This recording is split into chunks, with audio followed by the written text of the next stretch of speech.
कौशल भगवान की जय।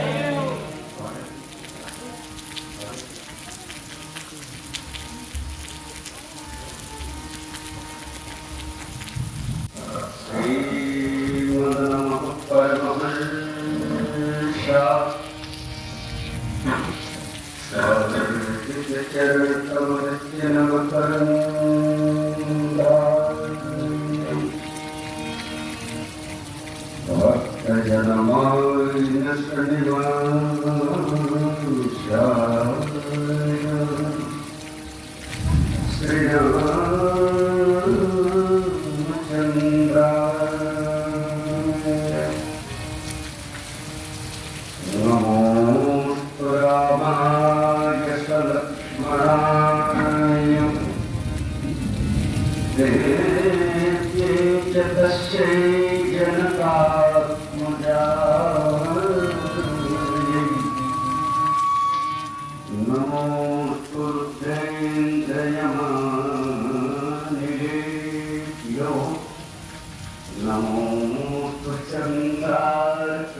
भगवान की कथा का इतना आशा होता है कि 5 किलोमीटर से घूमते घूमते कथा सुनने आ रहे हो तो आप लोग को सूखे सूखे हैं। जो गीला हो गया है वो तो जाने नहीं चाहता, जो सूखा है वो थोड़ी गीला होने जाएगा। सभी लोग संकीर्तन बोलेंगे बड़े प्रेम के साथ, भाव के साथ। जय श्री राम, जय जय श्री राम, जय श्री राम, जय जय श्री राम,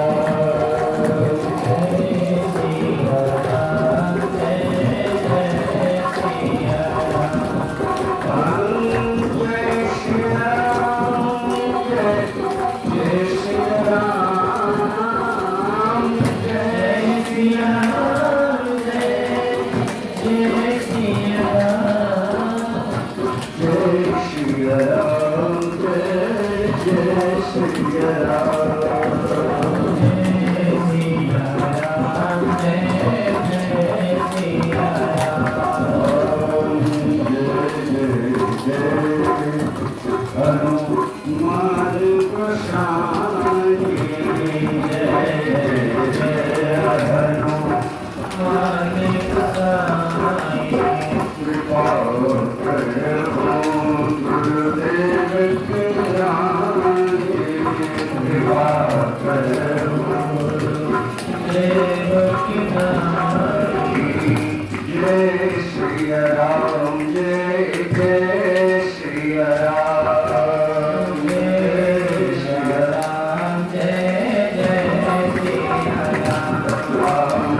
श्री राम, जय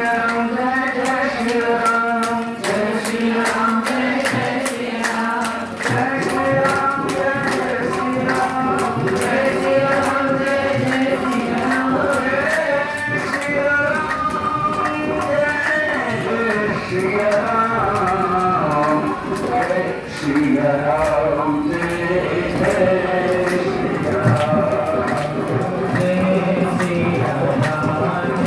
जय श्री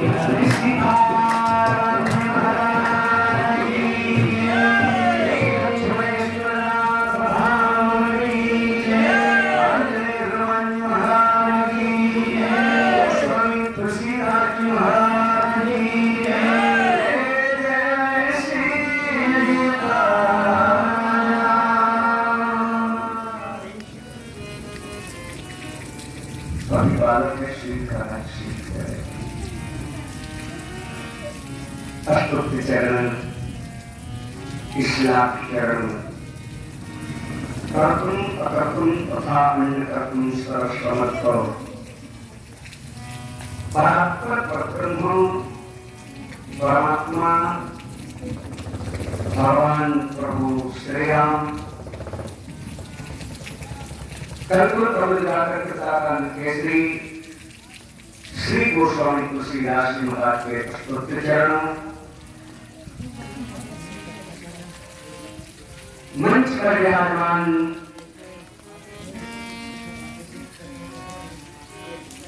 आए हुए समस्त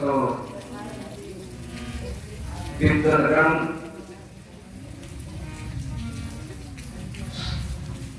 संगीत में बैठे हुए आंध्रद्वय मैं जैसे स्थल गौरवान्वित हो रहा है ऐसे भूमि भाव संतों ममता मई माताओं तथा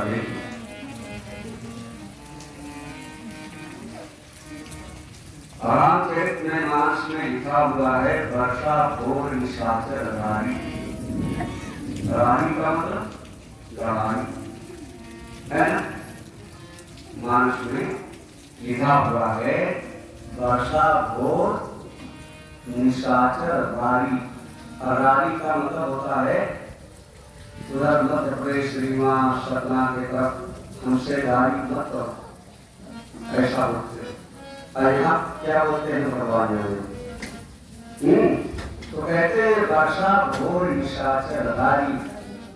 जो भगवान श्री राम और राक्षसों से जो युद्ध हो रहा था उसी को बोलते हैं वर्षा घोर, जो घोर वर्षा। यानी 6 ऋतुओं का गोस्वामी जी ने 6 प्रकार से वर्णन किया है रामचरितमानस में। खैर उन सबका वर्णन मैं नहीं करूंगा।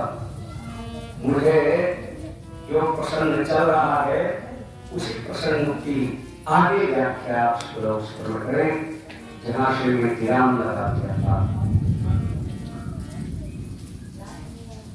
बाबा गोस्वामी तुलसीदास जी महाराज ने कहा, भगवान श्री राम ने क्या क्या आश्चर्य किया अपने जीवन में, हम लोग वैसा आश्चर्य नहीं कर सकते हो। तो हम आप सब लोग वैसा आश्चर्य नहीं कर सकते हो। कि कर सकते हो? नहीं। देखिए राम जी का आश्चर्य। गोस्वामी जी ने कहा, बहुरे कहूं करुणा यतन की न जायच रज राम, प्रजा सहित रघुवंश मणि, किमि गमने निज धाम। आश्चर्य देखिए राम जी के जीवन में। सभी लोग जानते हैं भगवान श्री राम ने जब दशग्रीव रावण का वध लंका में कर दिया तो रावण का वध करने के पश्चात भगवान श्री राम की स्तुति करने के लिए, श्री राम की प्रार्थना करने के लिए कौन कौन पधारे? सर्वप्रथम ब्रह्मा जी आते थे। ब्रह्मा चतुरानन ब्रह्मा जी ने स्तुति किया श्री राम की, और श्री राम की स्तुति करके ब्रह्मा जी अपने धाम को जाने लगे। ब्रह्मा के धाम के पहले पड़ता है देवलोक स्वर्ग, जिसको बोलते हैं। ब्रह्मा जी ने सोचा कि मैं अपने धाम को तो जा दिया हूं, थोड़ा देवलोक का भी समाचार लेकर चलूं, समाचार लेकर के तब जाऊं मैं। देवलोक पहुंचे, और जब देवलोक पहुंचे तो चतुरानन ब्रह्मा को देख करके देवराज इंद्र खड़ा हो गए, स्वागत किया। अरे पितामह, आप अचानक पधारे स्वर्ग में? बोले हाँ। बोले कहां से आ रही है, कहां जा रही है? बोले मैं मृत्यु लोक गया था और लौट करके अपने धाम जा रहा हूं, ब्रह्मलोक। बोले आप मृत्यु लोक गए थे, देवराज इंद्र कब आया? कि कोई तपस्या कर रहा था लगता है, और ब्रह्मा जी वरदान देने के लिए गए थे, और आखिर मेरे लिए हो जाए, है ना? देवराज इंद्र कर रहा है कि अगर ब्रह्मा जी किसी को आशीर्वाद दे दिए हैं तो फिर मुसीबत देवराज इंद्र की। देवराज इंद्र ने कहा, अरे लोक पितामह, यह तो बताइए कि आप मृत्यु लोक तो गए, लेकिन मृत्यु लोक में आपके जाने का कारण क्या था? किस कारण से गए थे? ये बताइए। कहीं किसी को वरदान दे करके तो नहीं आ गए? नहीं, वरदान दे करके नहीं आया। बोले फिर? बोले मैं धन्यवाद दे करके आया। बोले धन्यवाद? बोले हाँ, धन्यवाद दे करके आया। बोले किसको? बोले दशरथ नंदन श्री राम को मैं धन्यवाद दे करके आया हूं। कहा दशरथ नंदन श्री राम को आप मृत्युलोक में धन्यवाद देने के लिए गए, धन्यवाद दे करके आगे। आखिर दशरथ नंदन श्री राम ने किया क्या है जो राम जी को धन्यवाद देने के लिए आप गए? कहा देवराज, संसार का कोई व्यक्ति ऐसा काम नहीं कर सकता है जो कार्य श्री राम ने किया। कहा क्या किया है राम ने? बोले राम ने दशग्रीव रावण का वध किया। जो रावण गौ को, ब्राह्मण को, ऋषियों को, देवताओं को, सतियों को सताता था, ऐसे रावण का वध श्री राम ने किया। इसलिए मैं श्री राम को धन्यवाद देने के लिए लंका की शरणागना में गया। अच्छा रावण क्या क्या करता? रावण यक्ष नाग गंधर्व असुर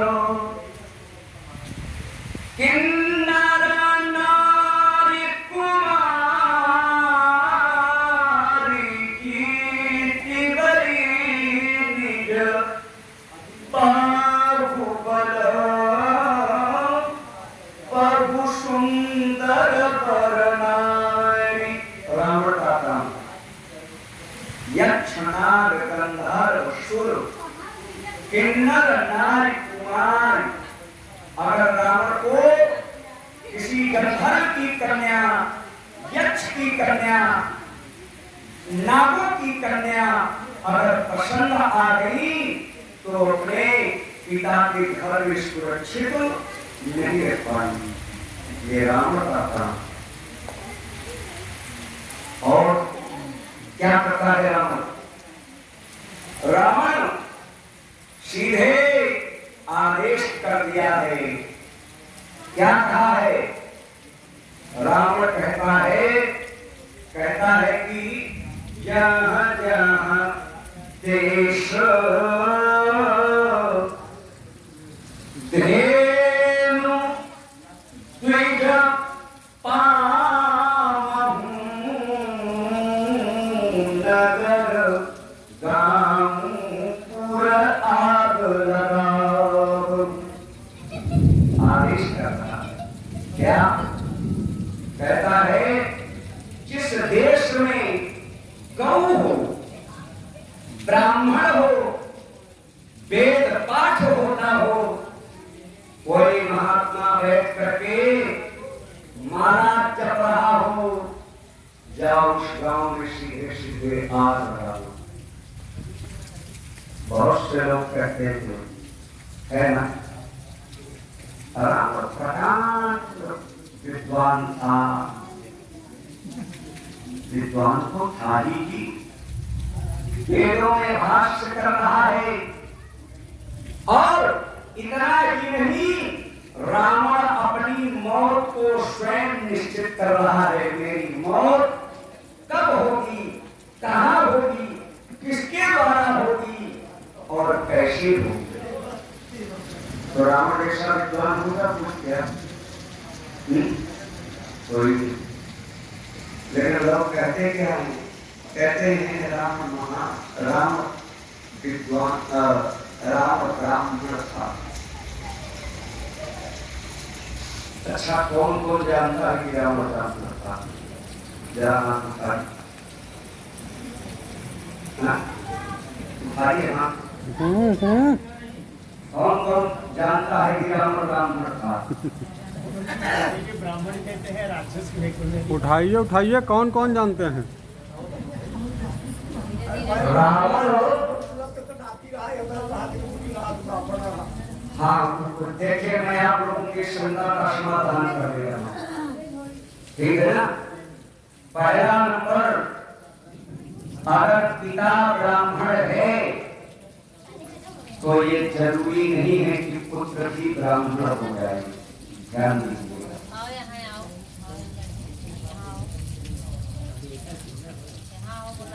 अगर पिता ब्राह्मण है, माँ भी ब्राह्मण है, तब पुत्र ब्राह्मण होगा। अगर पिता केवल ब्राह्मण है, माँ ब्राह्मण नहीं है, तो पुत्र राक्षस होगा, ब्राह्मण नहीं। रावण पंडित हो सकता है, रावण ज्ञानी हो सकता है, रावण ज्योतिष शास्त्र का प्रकांड विद्वान हो सकता है, लेकिन रावण ब्राह्मण नहीं है। इसलिए कि आप पूरी वाल्मीकि रामायण पढ़ लीजिए और पूरी वाल्मीकि रामायण में रावण के लिए कहीं ब्राह्मण शब्द नहीं आया है, राक्षस शब्द आया है। पुलस्त का नाती पुलस्त ऋषि थे। पुलस्त का पुत्र विश्वस्त्रवा, विश्वस्त्रवा के 4 पत्नी थी, याद रखिएगा। और चारों पत्नियों से कौन कौन जन्म लेता है बता दिया। पहली पत्नी से यक्ष पैदा हुए, जिसको बोलते हैं कुबेर, रावण का सौतेला जेठा भाई है यक्ष, जिसको बोलते हैं कुबेर। ये विश्वस्त्रवा का प्रथम पुत्र है। द्वितीय पुत्र रावण, तृतीय पुत्र कुंभकर्ण, ये दूसरी मां से जन्म लेते हैं। और तीसरी मां से त्रिजटा और विभीषण जन्म लेते हैं। चौथी मां से खर, दूषण और सुपर्णखा जन्म लेती है। बोलो कहां किए ब्राह्मण, कहां हुए ब्राह्मण हैं? और जानते हैं कि कशी कहा विवाह के पूर्व रावण गर्भ में आ गया था। आप पुस्तक बना करके पढ़ लीजिएगा, वयम यच्छामः पुस्तक का नाम है। वो ब्राह्मण पैदा हुआ, राक्षस पैदा हुआ। खैर इसकी पूरी कथा करने का मेरे पास समय नहीं है, फिर कभी बताऊंगा कैसे कैसे इसका जन्म हुआ है। भगवान श्री राम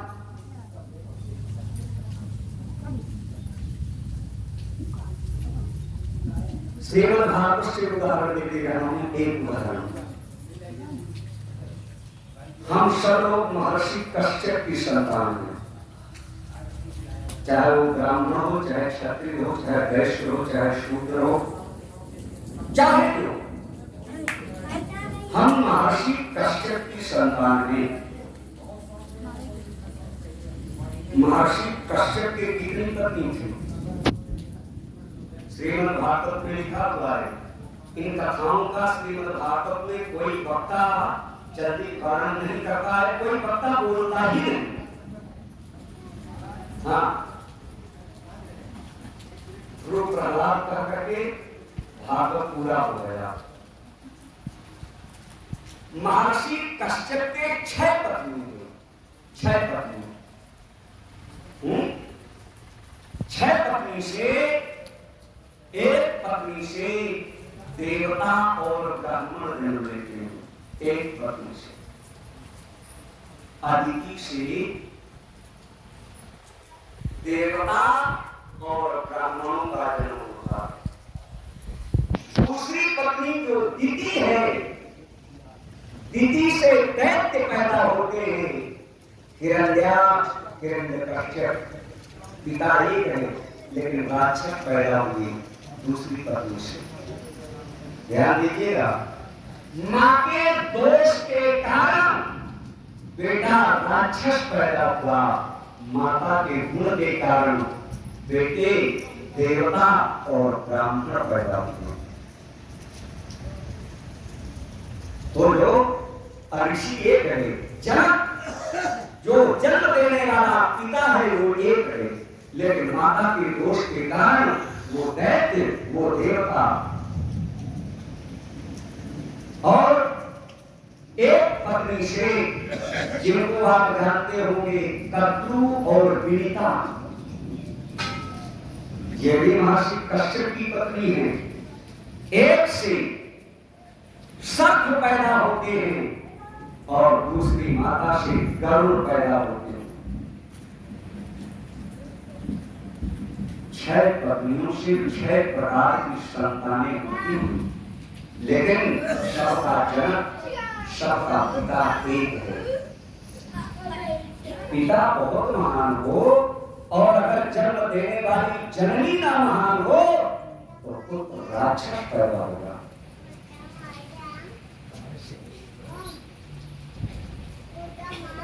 भगवान श्री राम क्या आश्चर्य करते हैं। चतुरानन ब्रह्मा देवराज इंद्र के यहाँ है और देवराज इंद्र के यहाँ से स्वागत हुआ, सत्कार हुआ। बोले राम इतना बड़ा काम कर दिया, जिस कार्य को हम सब देवता मिलकर के ना कर सके, उसको दशरथ नंदन ने किया। अगर ऐसी बात है लोक पितामह, तो मैं भी श्री राम को धन्यवाद देने के लिए जनता की सराहना में जा रहा हूं। देवराज इंद्र ने अपने सेवकों को कहा, ऐ सेवकों, मेरे और ऐरावत को सजाया जाए, फौज तैयार की जाए। देवराज इंद्र ने फौज तैयार किया, सेना तैयार किया, अपने ऐरावत को तैयार किया और ऐरावत को तैयार करके जैसे ही देवराज इंद्र और ऐरावत में बैठने जा रहे थे, महाराजा दशरथ जी आ गए। देवराज बोले क्या है महाराजा? बोले आज बड़ी तैयारी हो रही है, कहाँ जा रहे हो? बोले राजन, मैं लंका जा रहा हूं। कहा क्यों? रावण तो आया है क्या? बोले ना, रावण तो मर गया, रावण तो है। महाराजा दशरथ को भी आश्चर्य हुआ, रावण को कौन मार दिया? देखो, जो लोग कहते हैं, ध्यान दीजिएगा, बहुत से लोग कहते हैं रावण का बड़ा आतंक था, रावण बड़ा प्रताड़ित करता था, सबको तो प्रताड़ित करता रहा होगा, लेकिन 2 राज्य में रावण कभी नहीं प्रवेश किया। एक तो महाराजा जनक का राज्य और दूसरा राज्य था महाराजा दशरथ का। रावण कभी हिम्मत नहीं किया।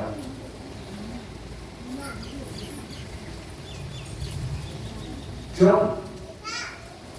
महाराजा दशरथ वो शक्ति है, अपने पूरे जीवन में एक बार अयोध्या में रावण प्रवेश करता है और महाराजा दशरथ सरयू के किनारे बैठ करके संध्योपासन कर रहे थे। बच्चों बोलो मत, इनको संध्योपासन कर रहे थे। उस समय चूंकि महाराजा दशरथ को जयजीव कहा जाता है। जयजीव क्यों? चींटी क्या बोल रही है, पतिंगा क्या बोल रहा है, महाराजा दशरथ उनकी भाषा को, उनकी बोली को समझते थे। जंगल में एक सिंह अभी अभी जो गऊ अपने शिशु को जन्म दिया है, उस गऊ को सिंह अपना शिकार बनाना चाहता है। महाराजा दशरथ जो संध्योपासन के लिए, संकल्प के लिए जल लिए थे, महाराजा दशरथ ने उस जल को ऐसे करके ऐसे फेंका पीछे। संकल्प का जल आगे किसी पात्र में गिराया जाता है। रावण विद्वान है। रावण ने कहा, "कार्य हो महाराजा, महाराजा दशरथ ने मुड़ करके नहीं देखा कि कौन बोल रहा है पीछे। महाराजा दशरथ ने कहा, क्या है राक्षसेंद्र रावण? देखा नहीं है मुड़ करके। ये है जयवीर। कहा, क्या है राक्षसेंद्र रावण? कहा, महाराजा आप वशिष्ठ के शिष्य हैं। संकल्प का जल सदैव आगे गिराया जाता है, पीछे नहीं फेंका जाता। बोले, राक्षसेंद्र, मैंने संकल्प का जल आगे ही गिरा था, लेकिन पीछे फेंकना मेरी मजबूरी थी। बोले, क्या? बोले, मजबूरी मेरी ये थी कि राक्षसेंद्र फला जंगल में, फला जंगल के फला स्थान पर एक गौ ने शिशु को जन्म दिया है, वत्स को जन्म दिया है, और सिंह उसका शिकार करना चाहता है, इसलिए मैंने शिकार रोका है। जाओ और जाकर के देखो, उस स्थान में अपने बछड़े को जन्म देने के बाद अपने बछड़े को अपनी जिह्वा से चाट रही है गौ, और वहीं कुछ दूर पर सिंह मरा पड़ा होगा। जाओ देखो। महाराजा दशरथ के विज्ञान से कम, रावण के विज्ञान से कमजोर विज्ञान महाराजा दशरथ का नहीं था, याद रखना। अगर रावण कहीं जाकर के किसी को पीड़ा पहुंचाता था, तो याद रखना, सड़कों के किनारे में केवल वीर आसन में बैठ करके महाराजा दशरथ ने रावण के समस्त मार्गों को अवरुद्ध कर दिया था, बंद कर दिया था। वो थे महाराजा दशरथ, कमजोर नहीं थे।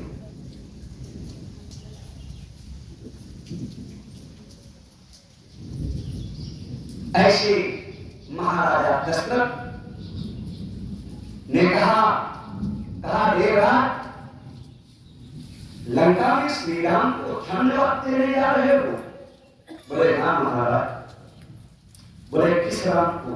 बोले, कौशल्या नंदन, दशरथ नंदन श्री राम को। तो कहा, देवराज, तो आपके साथ मैं ही चलूं? 14 वर्ष बीत गया देवराज, ये मेरे नेत्र प्यासे हैं राम को देखने के लिए। 14 वर्ष की अवधि बीत रही है देवराज, चल करके मैं भी अपने पुत्र को देख को मेरा पुत्र 14 वर्ष के बाद कैसा है? देवराज ने कहा,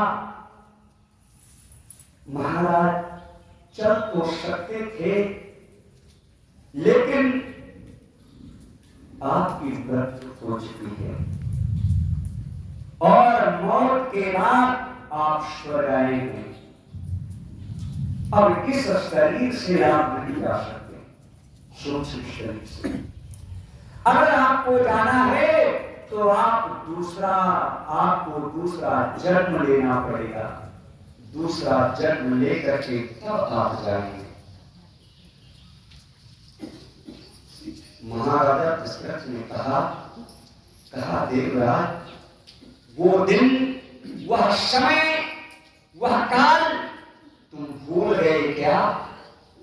जिस दिन तुम्हारे ऊपर बड़े बड़े देवता स्वर्ग में आक्रमण कर देते थे, और उसके बाद तुम मेरे पास आकर के मेरी दुहाई बोलते थे, और मैं तुम्हारे तरफ से युद्ध में खड़ा होकर के तुम्हें विजय श्री प्राप्त करा करके तुम्हें तुम्हारे सिंहासन पर पुनः बैठा देता था।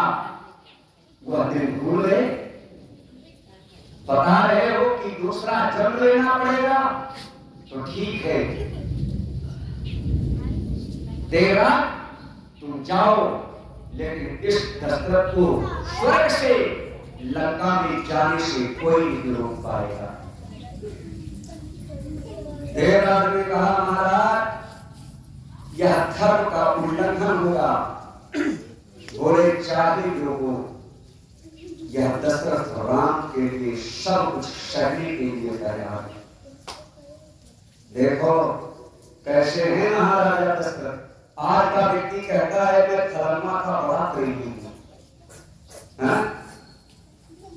प्यारी, प्रेम केवल जब तक अपना काम पूरा नहीं हो जाता है तब तक हम प्रेम करते हैं।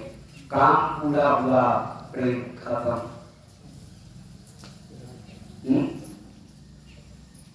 बेटा हमसे प्रेम करता है कब तक? जब तक बाबूजी पेंशन पा रहे हैं। अच्छा नहीं पेंशन पा रहे हैं, जाने दो। प्रेम पुत्र तब तक करता है जब बाप कुछ काम करने लायक है। जिस दिन बाप खटिया ले लेगा, कुछ करने लायक नहीं रह जाएगा, याद रखना, उसी दिन से पुत्र का प्रेम खत्म हो जाएगा, माता से प्रेम खत्म हो जाएगा। वह अभागी पुत्र हैं जो केवल स्वार्थ के लिए प्रेम करते हैं। उनका प्रेम फिर